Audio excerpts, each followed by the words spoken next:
Hi there and welcome back to the channel. Today I'm excited to kick off a new mini-series where I'll be diving into complete strategies for each of the factions in Terra Invicta. Understanding how to navigate this game strategically is crucial, especially since it's so easy to get sidetracked and to make disjointed decisions as the game progresses, effectively ruining your playthrough. So whether you're new to the game or looking to refine your tactics, this mini-series is your go-to guide for maintaining a strong strategy from early to late game. In the next video to this one, I'll tackle the Humanity First faction, examining unique strategies to lean into their nationalist zeal and aggressive stance against the aliens. But today, I'll start with the Resistance, the faction that's the easiest to play and is used for the tutorial mission, primarily because it's a great entry point for newcomers. And today I'll cover two comprehensive strategies for this faction. Firstly, diplomatic dominance, and secondly, technological supremacy. So let's get to it.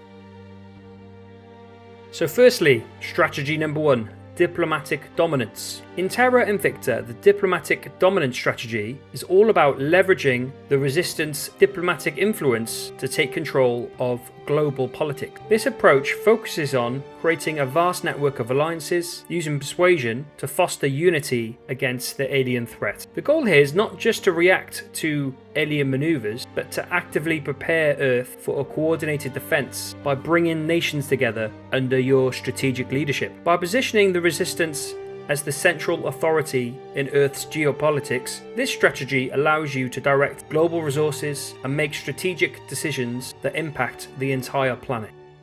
Central to this approach is the efficient allocation of these resources to bolster Earth's defences and expand our reach into space, which is vital for ensuring survival in the late game. So basically then, the diplomatic dominance strategy turns the Resistance into Earth's de facto government, a unifying force against external threats. So how does this work? I'm going to split the strategies up into early game, mid game and end game objectives. So starting with the early game objective, it's all about building a foundation of influence. In the early stages, your focus should be on laying a solid groundwork for your diplomatic endeavours. Here's how you start. First of all, you want to secure strategic alliances. Begin by building diplomatic relationships with pivotal nations like the United States, China and Russia. These countries hold significant sway in terms of politics, economics and military might, making them invaluable allies in your quest to unify Earth. So you are to recruit, then, expert diplomats. You want to assemble a team of counsellors with high persuasion skills, and these individuals will be crucial for successfully conducting control nation and public campaign missions, which are key to gaining influence and swaying public opinion in your favour. And that's also one of your key objectives here, increase public support. You need to utilise media campaigns, you need to engage in high-profile diplomatic events, to boost your visibility and approval worldwide. Enhancing your public image will make your diplomatic missions more effective and it will decrease resistance against your initiatives. The other thing you want to focus on in the early game is to capture uncontrolled control points, CPs. So identify and diplomatically secure uncontrolled CPs, especially in regions that can bolster your influence with some of the major world powers. So that should be your focus early on, setting a foundation of influence. As you approach the mid-game, this is all about expanding your diplomatic control and then also initiating space programs. Your objectives grow as you start to shape global politics and space exploration. So here's some of the things that you can focus on in mid-game. Firstly, you want to consolidate your influence in controlled nations. So keep on going, deepen your diplomatic ties in nations under your sway. And you want to foster relationships between those nations. You want to foster economic dependency, and so you're strengthening your alliance of nations the whole time. Start to build codependency between the nations you control. Secondly, you want to start some space projects. You will need to leverage your diplomatic clout, really, to start influencing the global research option. Start developing space programs. These projects are critical for developing defensive and exploratory capabilities beyond Earth, and it will be an important step towards space dominance later on. And so primarily now you need to be thinking about global research initiatives. Actively contribute to the international research efforts focused on enhancing Earth's defensive capabilities at this stage, and also paving the way for sustainable colonization of space. And the final objective I want to highlight for this strategy in the mid-game is to form defensive alliances. You want to create military alliances and defensive pacts, federations if you like, with allied nations. And these agreements prepare your allies for potential alien threats and ensure a unified response under your command. As we approach the late game, this is where you're leading now, hopefully, a more united Earth and securing space dominance. As the alien invasion really starts to get underway, hopefully by this point you've got significant influence across the globe, and this is where you can really start to think about a collective defense strategy. This is where you can think about optimizing resource allocation, and you can also think about strategic deployments of your forces to counter the alien threats effectively. You also want to be considering a global defense fleet if you like. You're going to pool the resources from allied nations to construct and sustain a formidable fleet that's capable of defending Earth and controlling strategic points in space. And it's at this stage now where you really need to start thinking about establishing human colonies on the Moon and Mars. These bases are crucial for strategic depth and act as hubs for further exploration and resource extraction. Continue at this point to work on diplomatic efforts. You really need to keep Earth united under your leadership within the Resistance. You want to prevent internal dissent and rival factions from undermining the collective defense that you've managed to rally. You know this campaign is going well if you're able to cement your influence over Earth's geopolitical scene, when you're maintaining control over critical locations in the solar system, particularly those rich in resources, and your aim really is to establish a permanent global defense network, and that looks like a comprehensive defense system that integrates both terrestrial and orbital defenses capable of repelling these alien incursions. Ultimately, you want to unite as much as the globe as you can under your faction. That's a very quick, brief overview of the diplomatic dominance route that you could go down, and what I've just laid out provides a clear path to victory for you. So that's the first option. The second strategy I want to briefly lay out here is one of technological supremacy.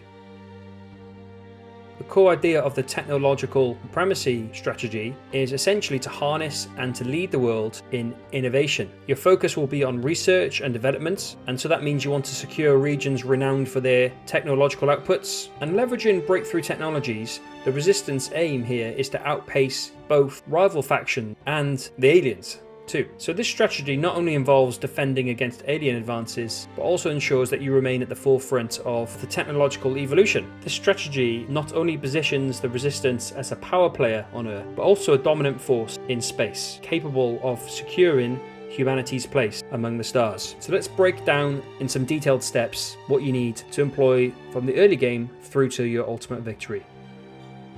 So early game then, building the technological foundation. The foundation of your technological empire begins with these few steps. Firstly, you want to recruit technology-orientated councillors. Prioritize hiring council members with strong backgrounds in science and engineering. This will boost your research capabilities, accelerating technological advancements essential for your strategy. Secondly, you want to secure strategic regions. Focus on establishing influence in regions rich in technological infrastructure, such as, again, the United States, the European Union, and the Far East. You want to utilize their existing research facility and tech industries to help you get a significant head start. Secondly, you want to launch your own research project. You want to prioritize research into defensive technologies against aliens and advanced resource extraction methods. Key priorities might include enhancing your surveillance systems and also improving propulsion technologies to better maneuver in space.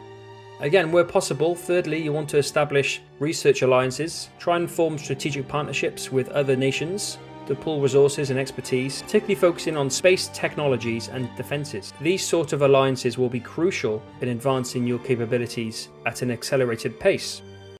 As you move into the mid-game, your focus should now shift towards expanding your technological infrastructure. One of your objectives will be to develop space infrastructure, construct space stations and outposts using advanced materials and engineering techniques. Secondly, you want to initiate resource extraction operations, begin mining operations on the Moon and asteroids, invest in technologies that enhance the efficiency of extracting and processing space minerals, crucial for fueling your technological empire. You want to keep on upgrading communication and surveillance networks. Try and establish a sophisticated network of satellites that improve your control over and communication with global and space assets. This network is essential for monitoring alien movements and coordinating your global defense strategy. You'll also want to allocate resources to analyze and integrate alien technology where possible.